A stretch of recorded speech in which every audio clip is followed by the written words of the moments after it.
Ya, Assalamualaikum warahmatullahi wabarakatuh. Anak-anak Ibu kelas 12, kita bertemu lagi di pembelajaran matematika kelas 12 di pertemuan kedua hari ini. Mudah-mudahan kita semua selalu sehat dan dalam lindungan Allah Subhanahu wa taala. Amin ya Allah ya rabbal alamin.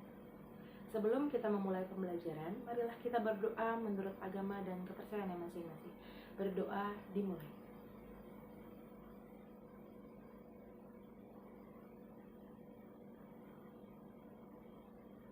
Berdoa selesai. Baik, terima kasih kepada anak-anak Ibu yang sudah subscribe untuk channel ini. Mudah-mudahan Ibu selalu semangat untuk melakukan pembelajaran, juga kalian selalu semangat untuk melaksanakan pembelajaran. Jadi kita sama-sama bekerja sama ya, agar pembelajaran ini berjalan dengan seharusnya dengan baik, bahkan lebih dengan menyenangkan ya. Oke. Jangan lupa juga di like, di komen, aduh kayak youtuber ya. Tapi mudah-mudahan itu bisa meningkatkan rasa ingin tahu orang lain untuk menonton video ini juga. Jadi orang-orang kenal sama SMK Farmasi Bakti Kencana gitu ya. Oke. Kelas 12 yang Ibu sayangi, hari ini Ibu di pertemuan kedua ini Ibu akan membahas tentang latihan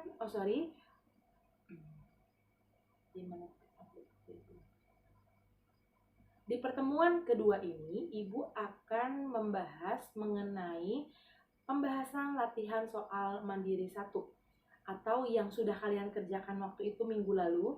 Ibu namai latihan soal mandiri 1 karena nanti di pertemuan ini akan Ibu berikan soal itu latihan soal mandiri 2 dan seterusnya. Nah, dari situ kalian akan melakukan penilaian atau koreksi secara mandiri ya. Nah, secara mandiri itu akan kalian nilai sesuai dengan petunjuk yang Ibu berikan di video ini ya. Nanti nilainya harus kalian upload di komentar atau kolom komentar postingan setelah ini. Akan ada di kelas Edmodo khusus untuk pengumpulan nilai yang sudah dibulatkan. Ya, formatnya nanti ada dicontohkan sama Ibu. Seperti itu ya. Itu tugas yang pertama. Lalu yang kedua, silahkan upload file PDF berupa isi foto-foto dari catatan minggu lalu, mulai dari materinya, contoh soalnya, juga latihan soal mandiri 1 yang sudah kalian kerjakan. Itu diupload file PDF-nya di kolom komentar juga di kelas Edmodo yang ada video ininya. Ya, jadi beda dengan pengumpulan nilai tadi. Jadi jangan sampai tertukar, hati-hati. Nah, di situ silakan kalian upload file PDF-nya. Lalu setelah membahas latihan soal mandiri 1, Ibu juga akan bahas beberapa contoh soal tambahan yang masih berkaitan dengan kaidah pencacahan untuk memperkaya pengetahuan kalian mengenai contoh-contoh soal apa aja sih yang berkaitan dengan kaidah pencacahan. Seperti itu ya. Nah, mengenai hal itu yang selain pembahasan latihan soal 1, kalian pelajari, dicatat, dan akan Ibu berikan waktu untuk mempelajari itu, juga mengerjakan latihan soal mandiri 2 yang akan Ibu berikan nanti dari hari ini sampai minggu depan. Jadi minggu depan akan kita bahas juga mengenai latihan soal mandiri 2 seperti itu ya, supaya tugas kalian tidak menumpuk ya. Tugas menumpuk ketika kalian tumpuk, tapi kalau kalian kerjakan sedikit demi sedikit, insya Allah tidak akan terasa berat ya, karena bukan hanya kalian aja yang dapat tugas, tapi semua anak juga ya. Oke, seperti itu. Baik, mari kita saksikan pembahasan latihan soal mandiri 1 dan juga pembahasan contoh-contoh soal lain yang berkaitan dengan kaidah pencacahan. Oh ya, setelah ini akan Ibu arahkan kameranya ke tulisan tangan Ibu supaya lebih jelas ya. Oke, silahkan disimak ya. Ya, ini adalah latihan soal mandiri 1 yang sudah Ibu berikan di pertemuan sebelumnya. Hari ini akan kita bahas dan kalian akan melakukan penilaian atau koreksi secara mandiri. Sebelumnya Ibu mohon maaf, ini kertasnya agak ada noda dan juga ada di balik tulisan spidol. Jadi nembus ya, mohon maaf. Tapi mudah-mudahan tidak mengurangi esensi dari pembelajaran hari ini. Ya, di sini ada nomor 1, 2, 3. Nomor 3-nya adalah ABC. Jadi nanti tiap nomornya ada poinnya. Kalian akan lakukan koreksi secara mandiri. Ibu percaya kalian teliti, jujur, dan juga dapat memahami apa yang disampaikan ya. Oke, baik, kita mulai dari pembahasan latihan soal mandiri 1 nomor 1. Nah, di sini sudah Ibu buatkan. Di sini ada tabel. Nomor 1, yang diminta itu adalah pada pelemparan 2 buah dadu, buatkan tabelnya. Jadi, yang diminta adalah tabel. Perhatikan, di sini tabel pelemparan 2 buah dadu Ibu berikan judulnya karena enggak gitu aja ada tabel dan kita nggak tahu itu apa. Jadi harus ada judulnya ya. Lalu Ibu tuliskan di sini dadu 1, dadu 2. Jadi tidak selalu harus sama seperti Ibu, yang atas ini jadi dadu 1, terus yang bawah jadi dadu 2, itu enggak harus ya. Jadi terserah mau dadu 1-nya di kiri, terus dadu 2-nya di atas juga nggak masalah ya, itu hanya urutan aja. Nah, sekarang dadu itu kan ada 6 sisi, yaitu titik 1 sampai 6 ya, 2, 3, 4, 5, 6, dan juga sama dadu 2-nya 3, 4, 5, 6. Nah, ini adalah ketika kita melempar, itu kan bisa jadi terjadi 1 ketemu 1, itu kan? Berikutnya 2 ketemu 1, karena ini dadu 1 Ibu terus duluan ya, nggak masalah. Lalu berikutnya 3 ketemu 1 dan seterusnya. 4 ketemu 1, 5 ketemu 1, lalu 6 ketemu 1. Dan seterusnya sampai 6 ketemu 6. Ini kan? Nah, nanti Ibu lengkapi dulu supaya menghemat waktu. Nah, ini sudah Ibu lengkapi tabelnya. Nah, ini adalah jawaban dari pertanyaan nomor 1. Pada pelemparan 2 buah dadu, buatkan tabelnya. Dan ini tabelnya ya, harus lengkap semua karena yang diminta adalah 2 buah dadu dilempar. Kemungkinannya apa aja ya. Oke, ini terus kemarin itu kan ada himpunan pasangan berurutan, maksudnya seperti ini. Nah, himpunan pasangan berurutan itu seperti ini. Jadi dari yang kita tuliskan di tabel, itu dituliskan ulang himpunan pasangan berurutan 1,1, 1,2, dan seterusnya sampai 6,6. Karena di soal ini Ibu tidak minta, jadi tuliskannya seperti ini aja untuk contoh ke kalian. Tapi kalau misalnya diminta, tuliskan semua apa yang ada di tabel. Seperti itu ya. Oke, sekarang kita lanjut ke nomor 2. Di sini nomor 2 dimintanya adalah pada pelemparan 3 buah koin, buatkan diagram pohonnya. Oke, di sini sudah Ibu buatkan juga. Oh, mohon maaf sebelumnya ya, kita harus lakukan penilaian secara mandiri. Tabel pelemparan 2 buah dadu ini adalah judul itu penting, nilainya 5. Kalau ada judulnya apa aja, tabel. Kalau tabel aja nilainya 3. Kalau tabel gitu aja nilainya 3. Karena itu tabel apa gitu. Kalau tidak kamu tuliskan judulnya apa, itu tidak dapat poin 5 ya. Dibiasakan supaya lengkap. Lalu berikutnya di sini tabelnya lengkap seperti ini, nilainya kasih 20. Ya. Kalau tidak lengkap, ini lengkap 20, kalau tidak lengkap nilainya 10. 12 deh. Kalau salah nilainya kasih 7 lah. 7 aja. Ya. Kalau salah. Ingat ini harus lengkap. Ibu, saya ini duluan, jadi 1,2, 1, nggak masalah. Yang penting semuanya ada. Ibu, saya nggak pakai kurung kurawal, nggak apa-apa, nanti ditambahkan aja. Berarti dia, tidak lengkap, berarti 15 aja deh. 15 ya. Ini salah 8. Oke. Dilihat poinnya, sesuaikan dengan apa yang kamu tulis. Ini tidak dapat poin karena memang tidak diminta ya. Oke, kita lanjut lagi ke nomor 2. Diagram pohon pelemparan 3 buah koin. Nah, untuk membuat diagram pohon pelemparan 3 buah koin, kamu akan dapat diagram pohon untuk 1 koin dan juga 2 koin. Karena untuk 3 buah koin, kita akan ngelewatin 1 dan 2 dulu. Nah, ketika kita ngelempar 1 koin, berarti yang muncul adalah angka dan gambar kan? 1 koin, angka atau enggak gambar, gitu kan? Nah, sekarang ini 1 koin. Sekarang kalau kalian ngelempar 2 koin, ini berarti dia masing-masing akan memetakan 2, makanya dibilangnya diagram pohon, akan banyak rantingnya. Nah, 2 koin kita tulis dulu dia kan memeta A sama A kan, dia kan dari A, terus ini G sama G, gitu cara buatnya, ini G kan. Lalu setelah itu tambahkan secara berurutan, A, G, A, G. Nah, seperti itu. Itu untuk 2 koin. Sekarang, untuk 3 koin, gampang kayak tadi. Tiap ini memetakan 2, 1, 2, 1, 2, dipanjangin, 1, 2, 1, 2. Nah, setelah itu kita tulis dia peta dari mana? AA kan? AA, AA. Terus ini dari mana? AG, AG. Terus ini dari mana? GA. Tulis GA, GA. Udah? Terus ini dari mana? GG. GG, GG. Tinggal kita tambahkan. A, G, A, G, A, G, A, G. Selesai. Ini adalah pelemparan 3 buah koin. Nanti kalau kamu pengen tahu ngelempar 4 koin apa, tinggal kamu petak lagi. Dua-dua masing-masing. Tulis apa adanya dulu, lalu tambahkan AG, AG, AG. Ya, ini menjawab seperti biasa tadi poinnya.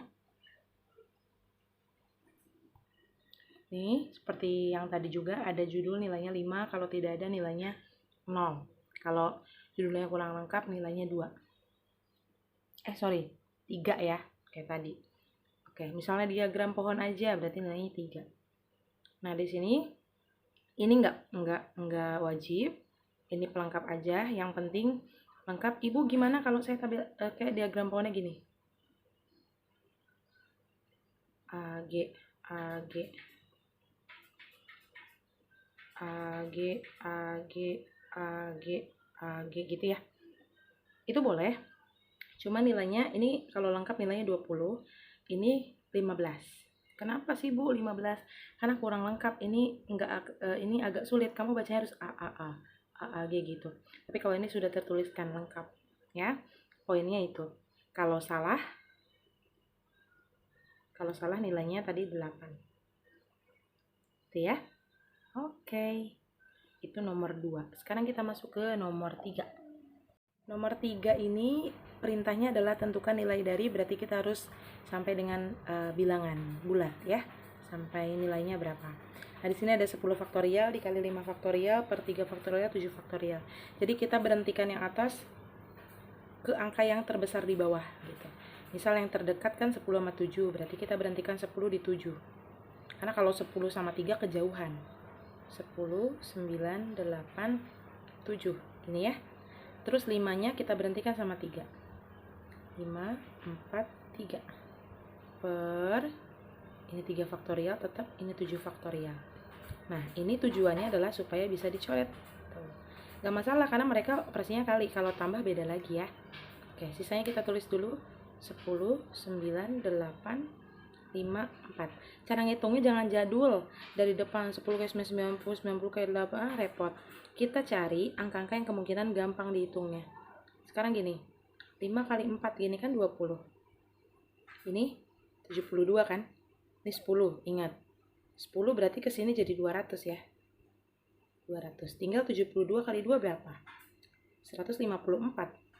Berarti 154, nolnya 1, 2, 1, 2 gini kan? Udah deh. Jadi 15.400 untuk jawaban yang A. Oke, ini harus diuraikan nilainya 5. Kalau tidak, nilainya tidak ada nilai. Kalau salah, menguraikannya beda gitu nggak apa-apa. Yang penting diuraikan nilainya 5. Lalu berikutnya ada penyederhanaan. Nilainya juga 5. Nilai akhir nilainya 5. Oke ya. Atau gini aja deh. Ya udah gitu aja. Harus ada proses ya. Jadi nilainya masing-masing 5 tiap poin. Jadi ibu nggak menerima pertanyaan, ibu satu nomor nilainya berapa? Itu nggak ada. Karena kita nih nilainya itu per langkah. Ya, berikutnya itu yang nomor 3B itu adalah 4 faktorial per 6 faktorial 2 faktorial. Gini ya. Nah, permasalahan seperti ini tidak selalu yang atas berhenti ke yang bawah. Bisa aja yang bawah berhenti ke yang atas ketika yang bawah lebih besar. Jadi kamu nggak usah bingung-bingung, ya udah 6 aja yang berhenti di 4. Jadi 4 yang diem. 6, 5, 4 deh. Tuh. Si 2-nya kita uraikan karena tidak ada yang bisa dicoret. 4-nya coret. Tuh. Yang atas bukan 0 tapi jadi 1. Karena habis. Yang bawah juga sebenarnya ini jadi 1. Cuman kalau penyebut kan tidak dituliskan. Per 1 gitu nggak usah. Berikutnya 6. Nah ini 5 kali 2 kan 10. 10 kali 6, 60. Berarti 1/60 nilainya 5 kalau benar untuk nilai akhir. Prosesnya nilainya juga 5. Gitu. Ingat kalau benar 5, kalau salah itu nilainya 2. Kalau tidak diisi, tidak ada, itu nilainya 0. Ya, silahkan jujur kepada diri sendiri. Nah, ibu saya mah kok nggak kayak gitu ngitungnya tapi hasilnya sama boleh. Jadi biasakan ngitungnya jangan pakai kalkulator, karena kalkulator itu rempong. Kita harus buka pindahin ke kalkulator, lihat YouTube lagi repot kan. Jadi mending hitung mudahkan diri sendiri ya. Lanjut ke yang nomor 3C. Yang 3C 17 faktorial per 15 faktorial. Ini kita bisa langsung uraikan. 17 berhenti di 15 ya. 17, 16, 15 per 15 faktorial. Ya udah, tinggal 17 kali 16 bareng-bareng yuk. 17 kali 16, 6 kali 7, betul 42, 6 kali 1, 6 tambah 4 berapa? Good, 10, 1 kali 7, 7 1 kali 1, 1 ditambah 2, 7, 2. Berarti hasilnya adalah 272. Good. Ada proses nilainya 5, ini juga nilainya 5 akhirnya. Kalau benar nilainya 5, kalau salah nilainya 2, kalau tidak diisi nilainya 0. Seperti itu ya. Oke, sekarang kita koreksi. Kita lihat dulu nomor 1, nomor 2, nomor 3, A, B, C. Itu poinnya tadi. Yang 3A itu 15 ya, karena ada 3 5-nya. Ini ada 2. Ini juga ada 2. Berarti ini 15, ini 10, ini 10. Nomor 1 tadi, nomor 1 itu poinnya 20 ya, 20 untuk, untuk nomor 1 ada tambahan. Nomor 1 itu kalau pakai tabelnya pakai penggaris, nilainya 5. Kalau tidak pakai penggaris, itu nilainya 2. Jujur ya, ayo harus rapi. Ibu juga nyari-nyari ini penggaris, pakai power bank akhirnya. Ya, oke. Sekarang kita hitung 5 judul. Ya, diulang. Nomor 1 tadi judul 5, terus ini 5 penggaris, tabel lengkap 20, berarti kan 30, udah ya, 30. Lalu diagram pohon nomor 2 itu, ini tadi lengkap 20 sama ini 5 ya, 25, oke. Nomor 1, 30, ini 25, oke. Kalau di total, ini 40, 50, 60, 60 tambah 30 berarti 90 ya. Oke, berarti total poin dikali 10 dibagi 9. Ini cara ngitungnya ya. Total poin dikali 10 dibagi 9. Nanti hasil akhirnya adalah 100 kalau benar semua. Jadi nggak usah dihitung kalau benar semua. Seperti itu. Silakan dikoreksi secara mandiri dengan teliti ya. Dan kejujuran, percayakan diri kamu pada dirimu sendiri. Ya, sekarang kita masuk ke pembahasan contoh-contoh soal yang masih berkaitan dengan aturan perkalian. Lanjutan dari contoh soal yang sudah dibahas kemarin ya, tentang kaidah pencacahan. Ini juga masih kaidah pencacahan. Tapi ini yang berkaitan dengan aturan pengisian tempat yang tersedia. Ya, silakan diperhatikan. Di sini sudah Ibu tuliskan contoh soal yang pertama, yaitu tersedia angka, ini jangan terlalu banyak deh. Angka 1 sampai 6 aja. Angka 1 sampai 6 akan disusun bilangan. Berapa banyak cara menyusun? A. 3 angka berbeda atau tidak boleh berulang. Tidak berulang. B. 3 angka boleh berulang. C. 3 angka genap berbeda. D. 4 angka ganjil berbeda. Ya, kita bahas satu persatu. Kita mulai dari yang 1A ya. Di sini tersedia angka 1 sampai dengan 6 soalnya. Ini tadi sampai 9 Ibu ganti ya. Oke. Yang A itu 3 angka berbeda. Berarti Ibu tuliskan 3 garis ya. Boleh kalian tulis kotak karena ada beberapa banyak juga yang menuliskan kotak, cuman agak repot kalau selalu bikin kotak, jadi Ibu garis aja. Nah, di sini karena 3 angka berbeda, berarti dia akan menjadi 3 angka kan ratusan, puluhan, satuan, seperti ini. Nah, di sini ya, ini kita isi dari belakang untuk memudahkan, karena nanti akan berkaitan dengan ganjil genap dari angka belakang. Ya, 3 angka berbeda tidak ada aturan lain, berarti di sini boleh angka yang tersedia. Apa aja? 1, 2, 3, 4, 5, 6. Apa aja? Berarti ada 6 angka. Bukan angka 6 ya, hati-hati. 6 angka. Jumlah angkanya berapa? Lalu misal, karena dia berbeda, berarti salah satu dari angka ini sudah dipakai di satuan. Nggak boleh lagi ada di puluhan atau di ratusan. Berarti salah satu kita coret. Yang mana aja sebenarnya. Cuman untuk memudahkan aja terlihat satu tidak dipakai lagi. Berarti sisanya adalah 1, 2, 4, 5, 6. tinggal 5 angka. Seperti itu. Untuk keratusan juga sama, udah dipakai 1, misal angka 1, berarti tinggal 4 angka. 2, 4, 5, 6. Sekali lagi ini hanya ibarat aja, yang sudah dipakai yang mana terserah. Karena kita tidak mempermasalahkan angkanya berapa, tapi kita mempermasalahkan berapa angkanya. Ya, berarti tinggal kita kalikan hasilnya. Ini masuk ke aturan perkalian jadinya. 4 dikali 5 dikali 6. Ini kan 20. Ini kali sini berarti 120. Artinya ini ada 120 cara untuk menyusun 3 angka berbeda. Seperti itu. Ya, untuk memperdalam pemahaman kalian silahkan kita bahas untuk yang B, 3 angka berbeda ya. Untuk 3, ini 3 bukan berbeda ya. Boleh berulang. 3 angka boleh berulang. Perhatikan. Ini juga sama 3 angka, 1 2 3, ini juga ratusan, puluhan, satuan. Ini untuk memudahkan pemahaman aja. Jadi garisnya aja nggak masalah. Nah, di sini karena boleh berulang artinya ini kan angka 1 2 3 4 5 6 kan? Ada 6 angka. Terus karena dia boleh berulang artinya angka berapapun yang udah dipakai di satuan berarti boleh lagi dipakai di puluhan. Artinya kemungkinannya masih sama. Masih ada 6 juga. Di ratusan juga sama, 2 3 4 5 6 karena kan boleh berulang. Berarti ada 6 juga. Tinggal kita kalikan. 6 kali 6 kali 6. 6 kali 6 36 dikali 6 berapa? 216 cara. Seperti itu. Paham ya? Antara berbeda dengan boleh berulang. Oke.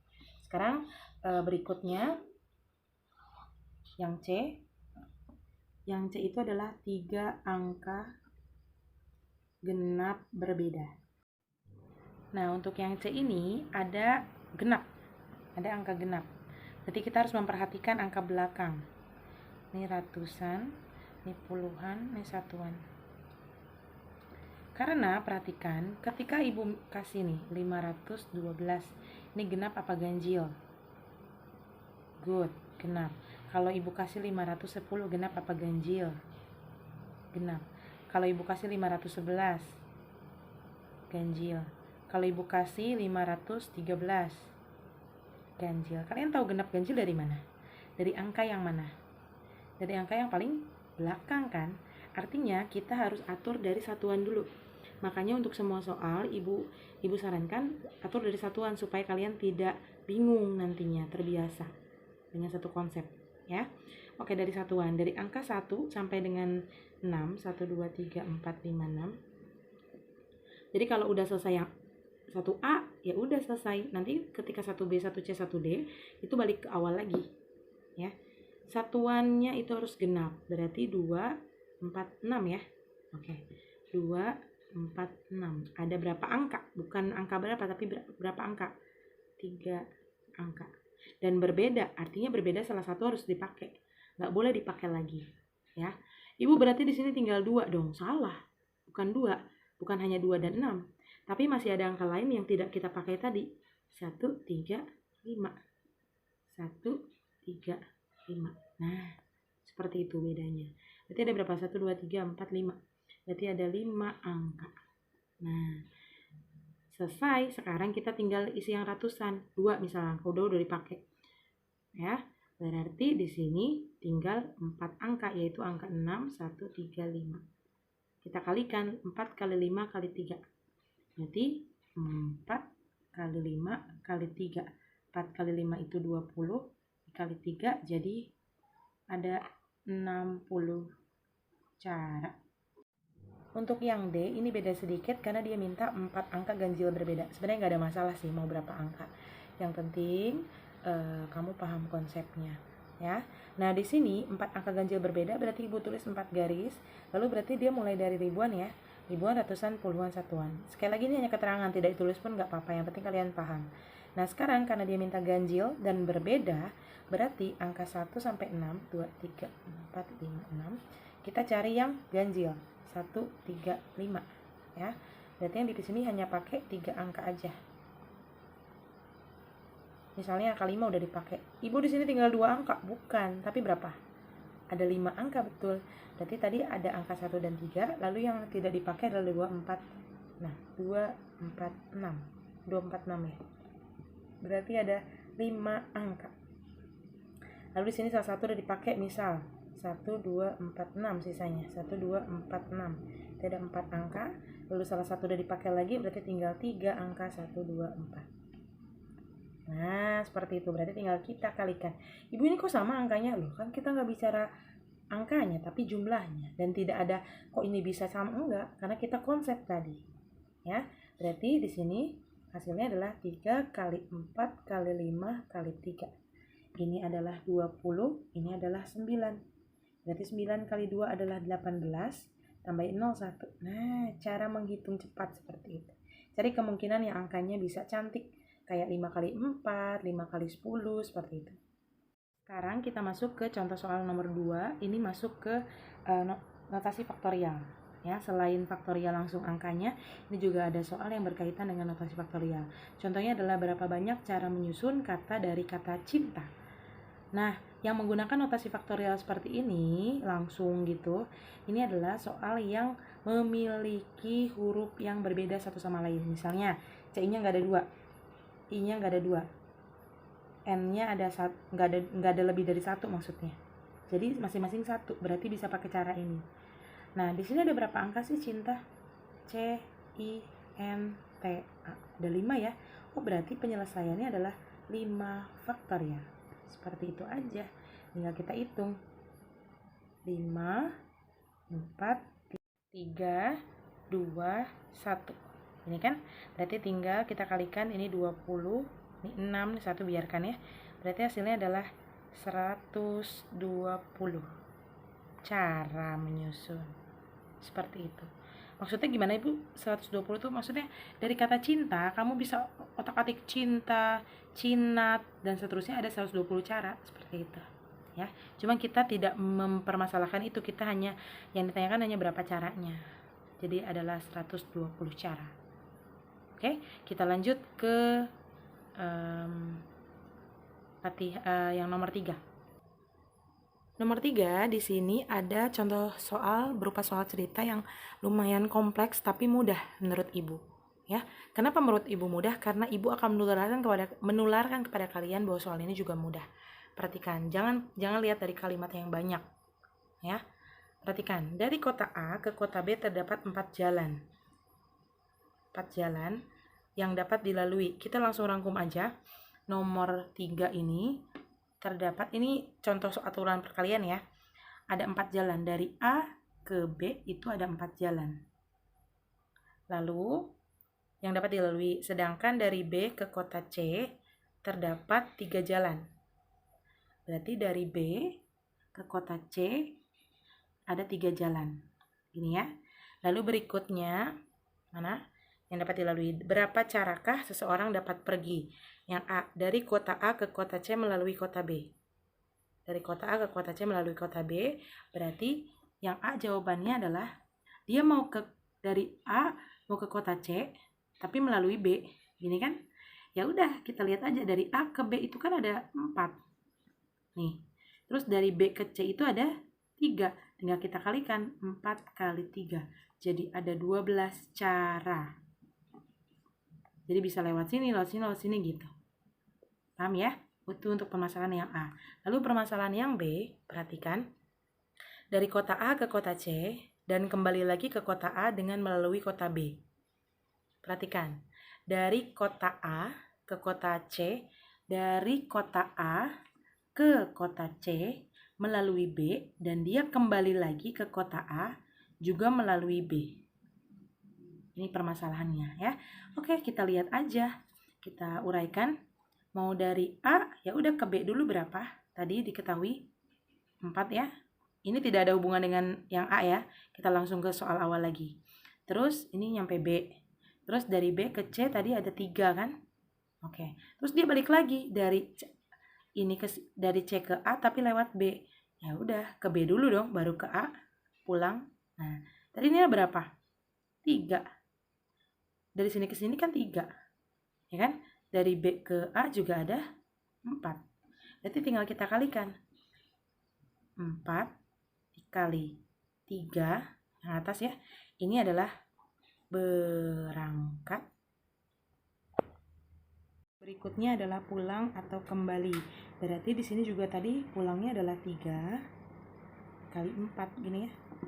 Oke. Bukan permasalahan ini tinggal dibalik aja Bu, enggak, tapi konsepnya seperti apa. 4 kali 3 itu 12, lalu 3 kali 4 juga 12. Nah, ini akhirnya tinggal dikalikan. 12 kali 12 adalah 144 cara. Nah, seperti itu ya. Oke, sekarang kita masuk ke yang C. Yang C itu permasalahannya seperti ini. Dari kota A ke kota C melalui kota B. Oke. Dari kota A ke kota C melalui B, gini kan? Lalu kembali lagi ke kota A melalui kota B. Udah, dia balik lagi ke kota B, ke kota A tapi dia lewat A, B. Ini kan? Ini ada B di sini. Lalu berikutnya ada kalimat lagi. Tetapi jalan yang ditempuh pada waktu kembali tidak boleh sama dengan jalan yang ditempuh ketika berangkat. Artinya, kalau di sini dia udah lewat jalan yang satu, berarti pas pulang nggak boleh lewat jalan itu lagi. Terus maksudnya gimana Bu? Oke, kita cek lagi. Tadi ada 4 dan 3 ya. Pas berangkat ini jalannya sama, ada 4. Pas pulang, pas ke B ke C juga ada 3. Tapi pas pulang itu nggak boleh lewat jalan yang sama. Artinya kalau salah satu jalan udah dipakai dari 3 ini, berarti tinggal berapa jalan yang akan digunakan? 2. Terus ini ada 3. Jadi di sini berangkatnya ada 4 kali 3 ya. 4 kali 3 itu adalah 12. Lalu pulangnya 2 kali 3 sesuai dengan apa yang sudah kita bahas tadi. 2 kali 3 itu 6. Berarti 12 tinggal kita kalikan 6. Hasilnya adalah 72 cara. Seperti itu. Nah, sekarang Ibu akan bahas soal nomor 4. Nah, soal nomor 4 di sini ada suatu tim bola voli terdiri dari atas 8 orang, termasuk cadangan. Karena kalau bola voli itu ada 6 orang ya. Akan dipilih seorang kapten, wakil kapten, dan pengumpan. Ini yang Ibu garis bawahi itu hal-hal yang penting. Berapa banyak pilihan dapat dibentuk jika A. Seseorang boleh merangkap, B. Seseorang tidak boleh merangkap. Jadi pembahasannya adalah seperti nomor 1, menggunakan aturan perkalian. Tapi ini permasalahannya soal cerita. Di sini sudah Ibu tuliskan untuk nomor 4 itu dari 8 orang akan dipilih 3 orang menjadi kapten, wakil kapten, dan pengumpan. Permasalahan yang pertama itu seseorang boleh merangkap. Karena dia boleh merangkap berarti kan tadi ada 3 orang ya, menjadi kapten, wakil kapten, pengumpan. Ini boleh dari depan atau dari belakang sama aja. Artinya ketika dia boleh merangkap, kalau dia udah jadi pengumpan dia boleh jadi wakil ketua. Kalau dia udah jadi wakil ketua dia boleh jadi wakil kapten ya. Dia bisa jadi kapten. Jadi nggak ada masalah. Artinya dari 8 orang itu semuanya memiliki kemungkinan yang sama. Seperti itu. Tinggal kita kalikan 8 kali 8 kali 8. 8 kali 8 64. 64 kali 8 berapa nih? 64 dikali 8 bareng-bareng. 8 kali 4 itu 32 ya. 8 kali 6 48 tambah 3 berarti 51. Artinya ini ada 512 cara untuk penyusunnya. Nah, sekarang yang B itu tidak boleh merangkap. Artinya kalau dia udah jadi pengumpan dia nggak boleh jadi wakil kapten. Dan kalau dia udah jadi wakil kapten dia tidak boleh jadi kapten dan seterusnya. Ya. Ini dari 8 orang sama akan dibentuk menjadi 3, kapten, wakil kapten, dan pengumpan. Nah, berarti untuk jadi pengumpan dia ada 8 kemungkinan. Karena dia udah jadi pengumpan, berarti salah satu dari mereka nggak boleh lagi ikut jadi wakil kapten, berarti tinggal 7. Nah, di sini berarti berkurang 1 lagi, tinggal 6. Ya, hasilnya adalah 6 kali 7 kali 8. 6 kali 7 itu 42. 42 kali 8 berapa? Bareng-bareng. 8 kali 2, 16. 8 kali 4, 32 tambah 1, 33. Berarti hasilnya adalah 336 cara. Nah, sekarang ada latihan soal mandiri 2. Di sini ada nomor 1 dan nomor 2 ya. Silahkan di screenshot dulu. Mohon maaf ada noda nih di bukunya. Silahkan di screenshot nomor 1 dan nomor 2. Sudah ya? Oke, berikutnya untuk yang nomor 3 ini sudah Ibu ganti, 4 jalan jadi 6 jalan, terus 3 jalan jadi 8 jalan. Pertanyaannya sama persis, jadi silakan tulis ulang soalnya untuk latihan soal mandiri 2. Mohon maaf sekali lagi ada noda, silakan di screenshot. Ini untuk nomor 4. Nah, nomor 4 silakan di screenshot. Mohon maaf banyak coretan ya. Ini 8, ini 5, ini sudah dicoret, silahkan di screenshot.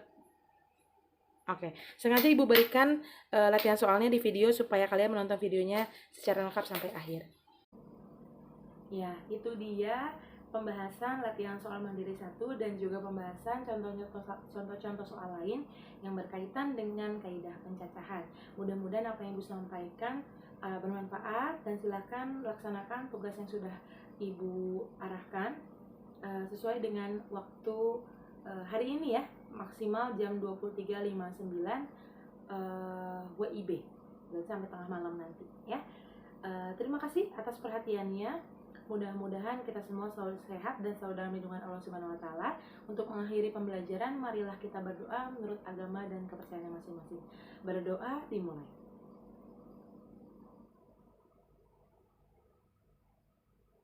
Berdoa selesai. Terima kasih hari ini anak-anak Ibu. Semoga hari kalian menyenangkan. Semangat belajar, selamat belajar. Wassalamualaikum warahmatullahi wabarakatuh.